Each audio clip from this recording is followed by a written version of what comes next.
అందరికీ నమస్కారం. Welcome to news local. Mandapeta మండలం ఏడిద గ్రామంలో సహారా బాధితులు గగ్గోలు పెడుతున్నారు. సహారా సంస్థలో డిపాజిట్లు చేసి మోసపోయామని వాపోయారు.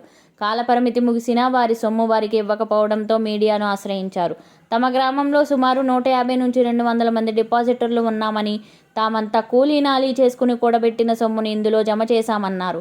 తమ బాధను వినేందుకు జిల్లాలో ఎక్కడా సహారా కేంద్రాలు తీసి ఉండడం లేదని, సమాధానం చెప్పే నాదుడు లేడని ఆవేదన వ్యక్తం చేశారు.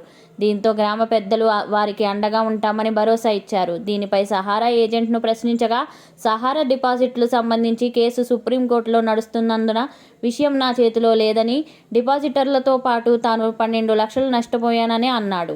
తన పరిధిలో సుమారు 3 కోట్ల పైబడి బకాయిలు తీర్చాల్సిన మాట వాస్తవమని, యాజమాన్యం ముందుకొస్తే తప్ప తానేమీ చేయలేనని, డిపాజిటర్లకు ప్రయత్నానికి పూర్తి మద్దతు ఇస్తానని ఏజెంట్ అన్నాడు. అనంతరం మరికొంతమంది బాధితులు మాట్లాడుతూ కేంద్ర రాష్ట్ర ప్రభుత్వాలు ఈ వ్యవహారంపై దృష్టి పెట్టి తమ సొమ్మును తమకు ఇప్పించాలని విజ్ఞప్తి చేశారు.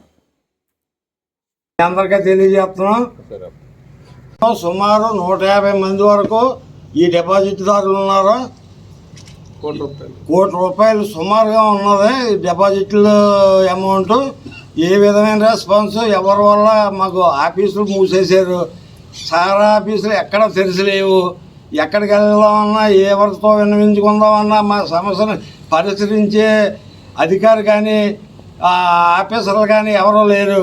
50 నుంచి 200 మంది దాకా సహారా ఇన్వెస్ట్మెంట్ చేసిన వాళ్ళు ఉన్నారండి. మాకు ఈ సత్వరం న్యాయం జరిగేలాగా మీడియా ద్వారా కోరుకుంటున్నాం. సహారాకి కష్టపడి కట్టుకున్నామండి. అందరూ చాలామంది 150 మంది ఉన్నామండి. రూపాయి పోజేసి కట్టామండి. దానికి సమాధానం ఏమీ లేదండి. ₹1 పైన ఉందండి.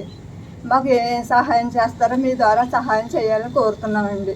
ఏడిద గ్రామం మెండపేటలో ఉన్నాం. నా పేరు బొక్క రాంబాబు అని. నేను సహారా ఇండియాలో 16 సంవత్సరాల నుంచి ఏజెంట్గా చేస్తున్నాను. అయితే చేసిన 16 సంవత్సరాల నుంచి కూడా పేమెంట్లు సక్రమం జరిగినాయి. కానీ 3 సంవత్సరాల కాలం నుంచి నాకు రమారేమి 150 మంది కస్టమర్లు, 150 to 200 కస్టమర్లకి పేమెంట్లు మెచ్యూర్డ్ అయ్యింది. కానీ పైనుంచి పేమెంట్లు అన్నది జరగడం లేదు. దానివల్ల ఏంటంటే నాకు అన్పెయిడ్ అంటే ఇవ్వాల్సింది ఇంచుమించు 5 నుంచి 6 కోట్లు ఉంటుంది. దీనికి తాను సంబంధించిన పేమెంట్ కస్టమర్లు నాకు ఫోన్ చేయడం కానీ, వాళ్ళు నా డబ్బులు ఇప్పుడు వస్తాయని నేను అడగడం జరుగుతుంది. కానీ నేను కంపెనీ ఇవ్వాలి, కంపెనీ కట్టాను, మీకు రసీదు బుక్ కంపెనీ ఇచ్చింది, అందువల్ల ఇస్తుందని చెప్పడం జరుగుతుంది. ఈ యొక్క పేమెంట్స్ వల్ల నాకు ఏ విధమైన పని చేయడం కానీ, ఎక్కడ ఉన్నా కానీ నాకు సమస్య విపరీతమైన ఒత్తిడి ఎదుర్కొంటున్నాను. ఈ పేమెంట్లో కంపెనీ తరపున ఇప్పించవలసిందిగా కోరుతున్నాను.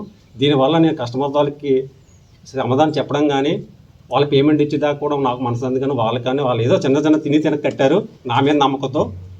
అదే దానివల్ల ఆ పేమెంట్లు ఏదైతే ఉందో వాళ్ళకి 10 సింగిల్ పైసా వాళ్ళకు వచ్చేదాకా నేను వాళ్ళ తరపున పోరాడి నిలబడుతూ ఉంటానని, ఇక్కడైతే కస్టమర్ల యొక్క ఏదైతే ఉన్నారో ఈ కస్టమర్ల న్యాయం చెయ్యాలని వాళ్ళ తరపున నేను కూడా దాంట్లో నాకు 12 లక్షలు దాంట్లో ఉండిపోయినాయి.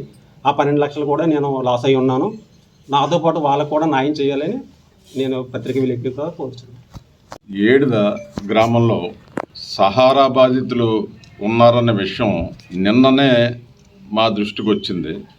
ఏడిద గ్రామంలో ఎంతమంది సహారా బాధితులు ఉన్నారన్న విషయం చాలా ఆశ్చర్యం కలిగించింది. అది ఈవేళ మీ యొక్క సమావేశం ద్వారా ప్రింట్ ఎలక్ట్రానిక్ మీడియా ద్వారా పూర్తి వివరాలు అసలు తెలుసుకుని మొత్తం అందరికీ కూడా అందజేయాలన్న ఉద్దేశంతో ఈ సమావేశం సహారా బాధితులు యొక్క సమావేశాన్ని కొద్దిగా మాకు తెలిసినంత మేరకు ఏర్పాటు చేయడం జరిగింది. అంటే ప్రభుత్వం దృష్టికి మళ్ళా ప్రజల దృష్టికి విషయం వివరించి చెప్తే మరింత మంది బాధితులు ముందుకు వస్తారని, వాళ్ళందరూ కూడా ఏంటంటే చాలామంది ఇప్పుడు వింటుంటే చాలా ఆశ్చర్యం కలిగిస్తుంది. బాధితులే కాదు, ఏజెంట్ కూడా బాధితుడయ్యాడు. అందరూ కలిపి ఇప్పుడు ఏంటంటే విషయాన్ని విశదీకరించడం జరిగింది. ఏంటంటే నాకు తెలిసినంత వరకు ఇప్పుడు ఈ సమావేశంలో చుట్టుపక్కల 11 గ్రామాల వారు ఉన్నారని, సుమారు 6 కోట్ల రూపాయల దాకా ఈ ప్రజలందరికీ రావాలని చెప్పేసి ఇప్పుడే ఈ ఏజెంట్ గారి ద్వారా మనకి తెలియవచ్చింది. కానీ ఏంటంటే మొత్తం మీద మన నియోజకవర్గంలో కానీ చుట్టుపక్కల కానీ ఎంతమంది ఉన్నారో వాళ్ళందరూ కూడా ఈ యొక్క తెలియపరిచిన విషయం ద్వారా మరింతమంది ముందుకు వచ్చే అవకాశం ఉంది. కావున మొత్తం ప్రభుత్వం వారు కానీ మేము ముఖ్యంగా ఎమ్మెల్యే గారి దృష్టికి కూడా తీసుకెళ్ళటం, అధికారుల దృష్టికి మా వంతు గ్రామ పెద్దలందరం కలిసి వీళ్ళకి అండగా ఉండి పెద్దలు ఎవరైతే ఉన్నారో వాళ్ళ దృష్టికి ప్రభుత్వం దృష్టికి తీసుకెళ్ళి ఏజెంట్లు కానీ ఎవరైతే బాధ్యతలు ఉన్నారో మేము తగిన సహకారం అందించామని మీ యొక్క ఎలక్ట్రానిక్ మీడియా వారికి ద్వారా తెలియజేసుకోవడం జరుగుతుంది. సుమాను మోసపోవడం తథ్యంగా కనిపిస్తుంది. అగ్రిగోల్డ్ బాధితులు, పీఎల్ఎస్ బాధితులు, సహారా బాధితులు ఒకటి కాదు రకరకాలైన మోసాలు.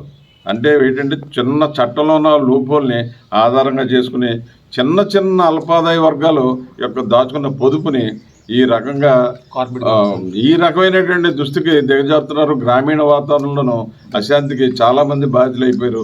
ప్రభుత్వం వారు కూడా ఏంటంటే ఇలాంటి యొక్క అక్రమంగా సంపాదించి కోట్లు కూడగొట్టి మొత్తం మీద ప్రజల్ని గొల్ల చేస్తున్న సంస్థల మీద ప్రత్యేకంగా వాచ్ అండ్ వార్డ్ డిపార్ట్మెంట్గా ఈ యొక్క విధానాన్ని సవరించి చట్టం మన ప్రభుత్వం వారు కూడా దీని మీద ప్రత్యేక దృష్టి పెట్టి ప్రజలు అన్యాయం అవ్వకుండా కాపాడాలని బాధ్యత ప్రభుత్వం మీద కూడా ఉందని మీ సమావేశం ద్వారా నేను తెలియజేసుకుంటున్నాను.